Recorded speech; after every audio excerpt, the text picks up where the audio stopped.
Hello everybody and welcome back to Matty Reacts, the channel where we take a look at things we've never watched or listened to before. Except today, we're breaking the cardinal rule. And I'm just about to start reacting to Season 3 of Heartstopper. But before that, I thought it might be worth breaking the rule that I have of only reacting to things I've never seen before on this channel. Because, well, technically I've never seen this video before, but Netflix have released a Season 1 and 2 recap, and I thought it might be nice just to watch this 8-minute recap together, just so I can maybe give you some of my opinions, so you can see my thoughts on some things, just to give you a bit of an insight into my position going into Season 3. I just think it's a nice thing to do, so we're not going to mess about, let's get into it.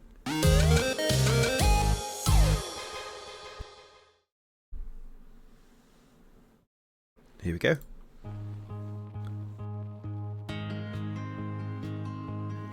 Charlie Spring does go to Truham. He does meet Nick Nelson, it's true.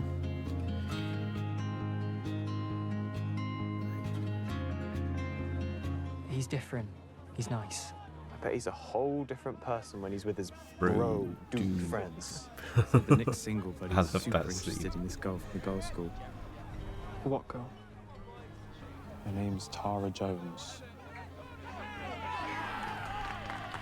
I'm sorry if I've got totally the wrong idea here, but are you two, like, dating?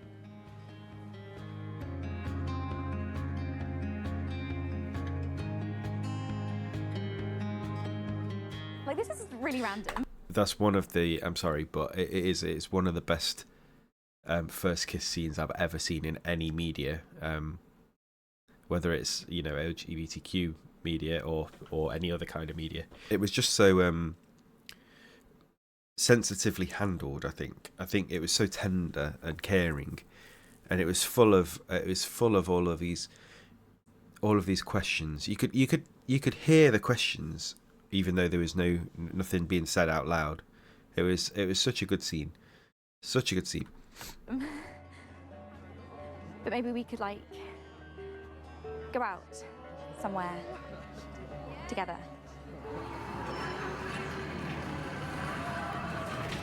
You came. No, Netflix, that is not what happens.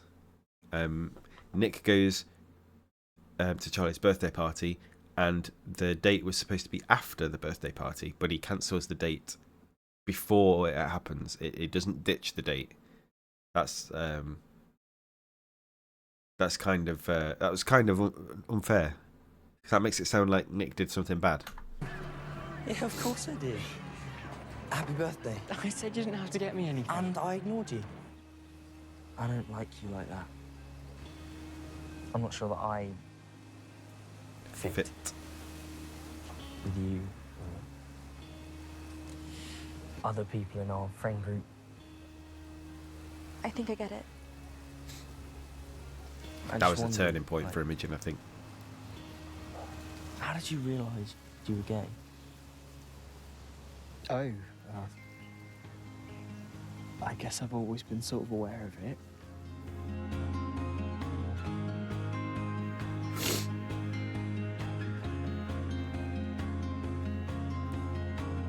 You're clearly trying to set something up between me and Tal.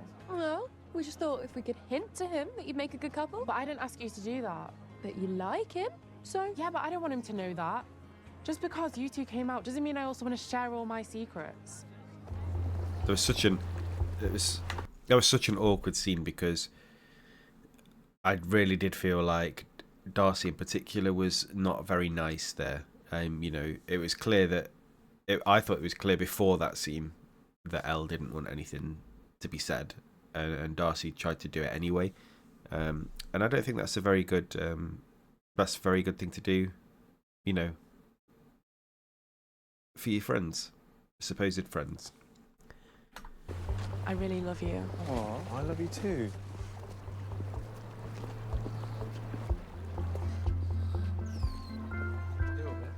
Well, he's probably used to it by now.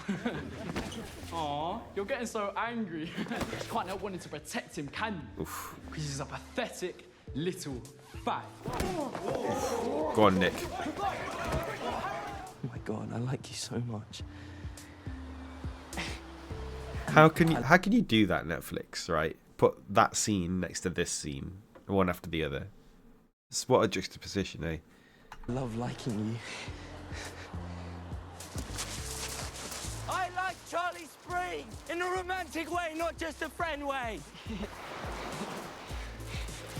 So cringe, but in a nice way. He's my boyfriend. Oh. I'm wearing the top. Charlie's my boyfriend. And I thought this scene as well. I'm going to say this about all the scenes, right? Because I just am. But I thought this scene was iconic. It was such a nice and wholesome coming out scene. But also, I thought that the mum played a huge part in making this scene so special, because you can tell.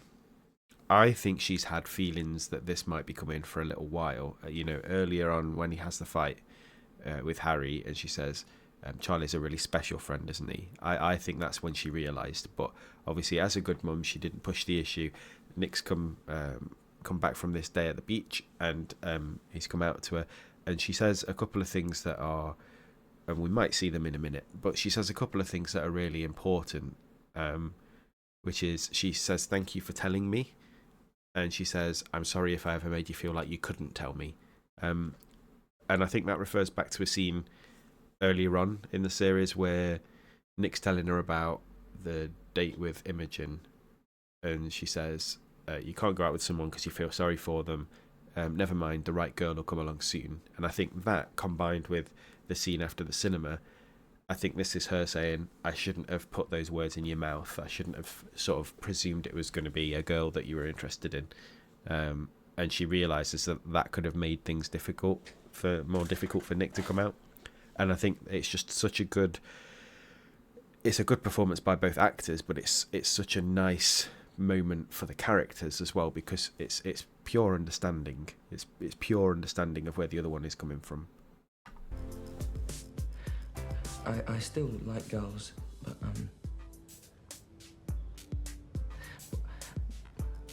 I like boys too.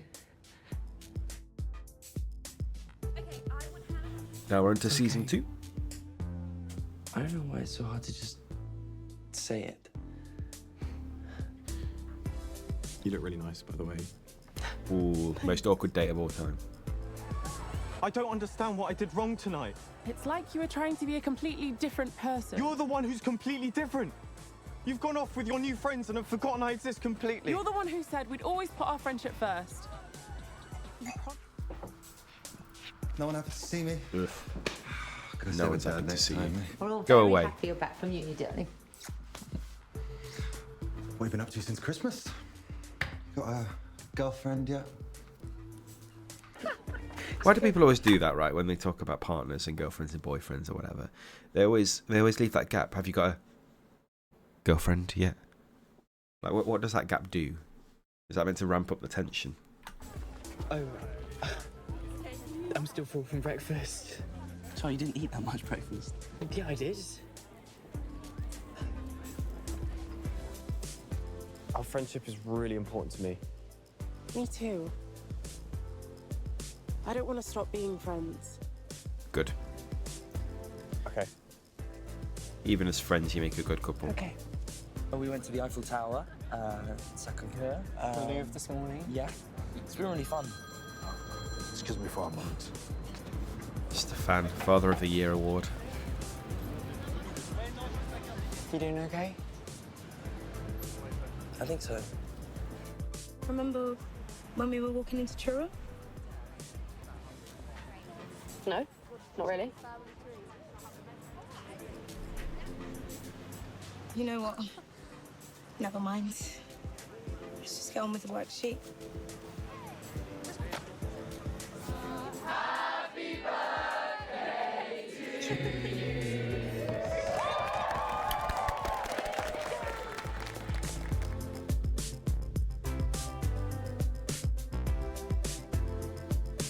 I've said this in my trailer reaction, which I'll link up here somewhere.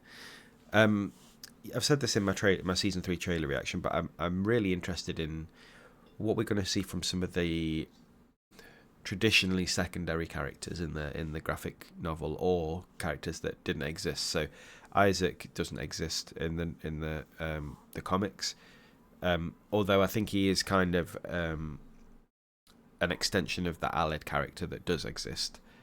Imogen doesn't exist at all, and characters like Tara and Darcy, although they're there, they're not as fleshed out as Nick and Charlie are in the comics. So the TV show gives space to allow those characters to have more meaning and more storylines. So it's really interesting, and I'm really interested to see where those go. So I want to know what's going to happen with Isaac.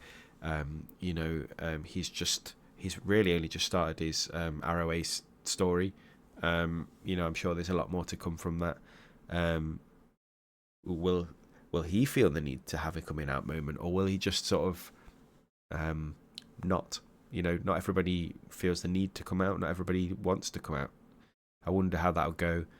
I think Tara and Darcy is going to go in an interesting direction. We know a little bit about Darcy's journey and Tara's journey separately from if you've watched any of the Heartstopper podcasts. They've alluded to a few things on there, but I don't know what their sort of couple character arc is going to be. Imogen, the last time we saw her, and I'm sure it's going to pop up in a minute, the last time we saw her, she was kind of staring longingly almost at Zahar when she was playing at the prom. I wonder if that's going to be something, maybe with Imogen we'll touch on sort of demisexuality, where you feel attracted to people you have a connection with, and we know that she's got a connection with Zahar because they used to be friends before they stopped talking. It was discussed in the last season, and maybe now they've rekindled that friendship.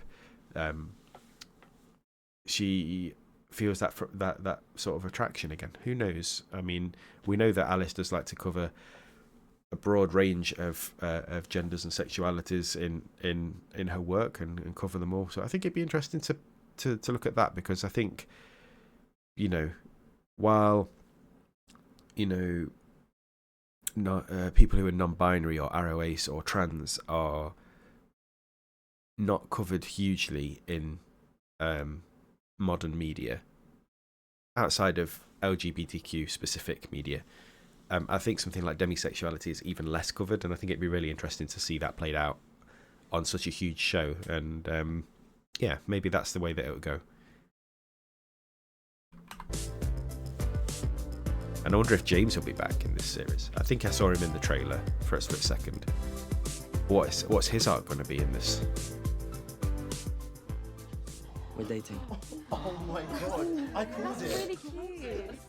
I was hitting Nick, Really? How long have you been going out? A few months. Well, we were saying it the other day. I never would have guessed Nick was gay. Yeah. I'm bi actually, but yeah. Hi. Thanks for coming. Oh, well, there's still time. Yeah, I'm not sure Nick's too interested in looking for girlfriends. David. We hate David. We love Tori, though. Sorry, this is ridiculous. Two examples of how opposite siblings can be. One really bad, Charlie's one my really boyfriend. good. Surprise.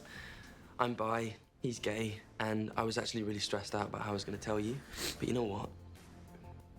I don't care what you think about it anymore. Yeah, mate, well, exactly. Now, what I did find interesting about that whole scene, about that whole set of scenes, really, is Stefan is a terrible father, right? He's not there for his kids. He's so detached. He doesn't know what's going on in their lives. But I thought it was still really important and interesting how, when he did find out the truth, he did seem really supportive of it. And I think, although in a lot of families it would be that one parent might be supportive and one parent might not, at some point Stefan and Sarah were a couple, and it's interesting that he, although he's not been there, they align on their views of Nick and his relationship with Charlie, which is that it seems to be relatively healthy at this point, young budding relationship, and he doesn't seem to have a problem with the fact that it's with another boy. It's just that in general he's a bad father. He's not particularly bigoted in these set of scenes. Maybe that'll change in this season or whatever. But I just thought it was quite interesting to pick up on that. You know, the bad father thing usually it's everything. The bad father in one of these sort of shows is usually the one that also is really homophobic and whatever. And they didn't feel they need to play that trope. He was not homophobic from what I could tell at all. He's just a generally bad father. And I thought that was just an interesting change to how these tropes can usually work. That's it. You are a pathetic little man. Talk about my brother like that again, and I'll end you. Go, Tori. We love Tori. I think Tori's going to get some more moments in this new season as well. No, I have had enough. They will not laugh. My friends are supportive. My friends like me. Get out of this house! Get out! It'd be interesting to see if they revisit the relationship with her mum some more in this season, or whether they're just gonna she's just gonna have moved out and that'll be it. All I care about is you being happy, and wherever you are, I'll still want to be with you. Now, I understand what they're saying about Tao feels conflicted, but I think this scene here that's currently on screen it shows Tao's growth as a person, because Tao was quite childish in season 1. He was a very protective friend, but he was also quite childish, and this showed to me the first time how the character had grown, because he just openly says, "You do what you want to do, Elle, and I'll support you either way." So yes, he's conflicted in that. Of course, he'd wanted to be closer, but I think it's not the conflict in the way that this is maybe portraying it as. Which is sort of like, oh, I don't want her to go at all. I would consider that to be the sort of conflict that they would speak about, but I don't think there's that. I think it's just general.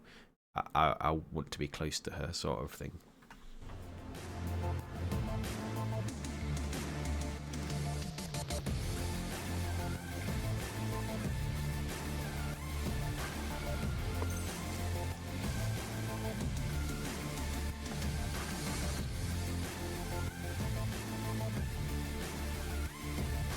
Baby Queen. You can't see it, but I've got a Baby Queen poster up here. She's very good live. I know. I love you. I love you. No. I love you. I love you. I love you. I love you. I love you. I love you. I love you. I love you. I love you. I love you.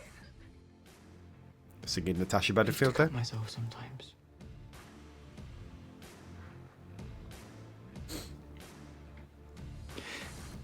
I don't want to feel like that anymore. Such a well acted scene. I was basically in tears watching that the first time. Now, does he send it? I don't think he does, based on the trailer.